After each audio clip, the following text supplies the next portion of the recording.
ప్రస్తుతం సింధురెడ్డి మనతో పాటు ఉన్నారు. నిరుద్యోగులు తరపున ఈ రోజు కేటీఆర్ గారు సభ పెట్టారు కదా. గతంలో రాహుల్ గాంధీ తోటి, ప్రియాంక గాంధీ తోటి మీరే ఉన్నారు, ఈ రోజు కేటీఆర్ తోటి కూడా మీరే ఉన్నారు. సో అప్పటికి ఇప్పటికి ఏమైనా తేడా కనిపించిందా సింధురెడ్డి గారు? అందులో మీరు చూడాల్సిన కామన్ పాయింట్ ఒకటి ఏంటి అంటే, ఆ రోజు కాంగ్రెస్ ప్రతిపక్షంలో ఉంది, ఈ రోజు బీఆర్ఎస్ ప్రతిపక్షంలో ఉంది. అది కామన్ పాయింట్, అది అందరూ గుర్తించాలి, ఎస్పెషల్ గా కాంగ్రెస్ నాయకులు గుర్తించాలి.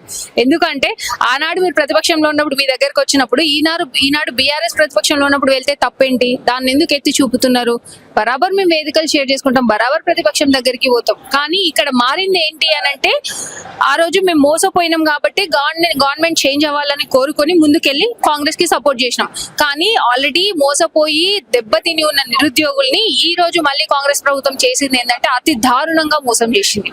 అది అందరికీ తెలుసు. గత 3 సంవత్సరాలుగా మేము చేస్తున్న పోరాటాలు కావచ్చు, మేము ప్రశ్నించే విధానం కావచ్చు, కాంగ్రెస్ దానికి స్పందించే తీరు, ఎస్పెషల్ గా స్పందించే తీరు, రేవంత్ రెడ్డి గారు ఏ ఒక్క బహిరంగ వేదిక వదిలిపెట్టలేదు. నిరుద్యోగులను అవమానించడానికి ప్రతి బహిరంగ వేదిక మీద మమ్మల్ని అవమానించిండు.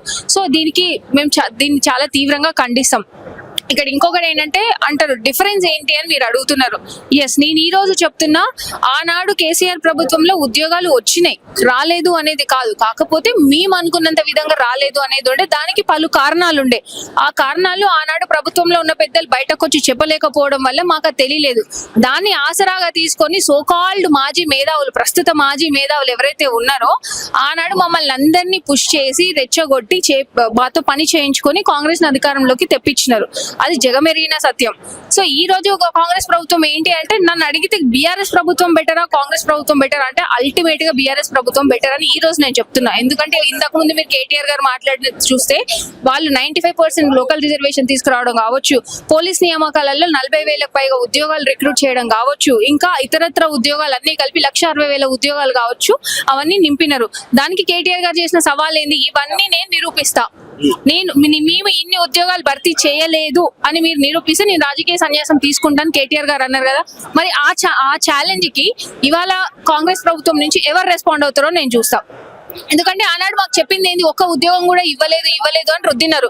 మరి ఈనాడు కేటీఆర్ గారు అంతా బరాబర్ చెప్తున్నప్పుడు ఎవరు ముందుకు వస్తారో రండి, మేము కూడా తెలుసుకోవాలనుకుంటున్నాం. మీరు చెప్పింది అబద్ధమా, కేటీఆర్ గారు చెప్పింది అబద్ధమా అనేది తేలాలి. కాబట్టి ముందుకొచ్చి ఆ ఛాలెంజ్ ని స్వీకరించి నిరూపించండి అని నేను కోరుతున్నాం. సో మొత్తానికి ఈ రోజు నుంచి మన గతంలో ఇదే వేదిక ద్వారా బీఆర్ఎస్ అంతమైంది, కాంగ్రెస్ అంతం కాదు, 100% అంతం చేసి తీరుతాం.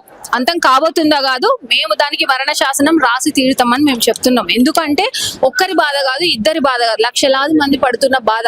వాళ్ళ బాధని మీరు పట్టించుకోకుండా మీ జల్సాలు మీరు చేసుకుంటా ఉన్నప్పుడు మా పరిస్థితి ఏంటి? మాకుంటది కదా బాధ. ఆ బాధ నువ్వు ఎలా అరాకొర నోటిఫికేషన్ ఇచ్చి తీరుస్తావని నువ్వు అనుకుంటావు, కానీ ఎప్పటికీ తీరని బాధ అది. దాన్ని ఖచ్చితంగా మేము మళ్ళీ వచ్చే ఎలక్షన్స్ లో ఓటు కోసం నువ్వైతే నా కాళ్ళ దగ్గర రావాల్సిందే కదా. నా కాళ్ళ దగ్గరకు వచ్చిన రోజు చెప్తాం మేమంటే ఏంటి అనేది, ఆ రోజు చూపించి తీరుతాం. ఎందుకంటే మేము మీకు సపోర్ట్ చేస్తే నువ్వు ఈరోజు అధికారం అనుభవిస్తున్నావు కదా, అదే మేము నీకు వ్యతిరేకంగా ఉన్నాము, దానికి అనుగుణంగా మేము పనిచేసిన రోజు మా దెబ్బ ఎట్లుంటుందో కూడా మీరు రుచి చూస్తారు. Thank you.